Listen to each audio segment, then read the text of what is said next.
পুলিশের গায়ে হাত তোলায় শ্রীরামপুর থানায় তলব তৃণমূলের প্রাক্তন সাংসদ অপরূপা পোদ্দারকে। হাজিরা দেননি অপরূপা। মঙ্গলবার এনআইএ এর হাতে গ্রেফতার হয় অপরূপার স্বামী সাকির আলী। সাকির আলীকে কলকাতা এনআইএ দফতরে নিয়ে যাওয়ার সময় পুলিশের গায়ে হাত তোলার অভিযোগ অপরূপার বিরুদ্ধে।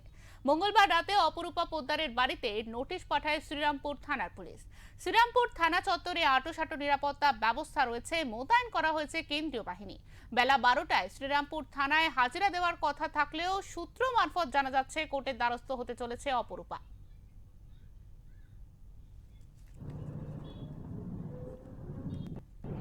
এনআইএ ধরেছে, এনআইএ তদন্ত করেছে, ধরেছে, তারা কিছু পেয়েছে, তদন্ত সাপেক্ষে এবার যা হবে সেটা মেনে যাবে, মানুষ জানতে পারবে।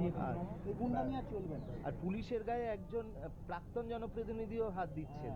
সেই জন্যই বললাম তো যে পুলিশ আগে টেবিলের নিচে যেত ওদের দাপটে, এবার পুলিশের দাপটটা এবার দেখবে, শ্রীরামপুর থানা দেখিয়ে দেবে।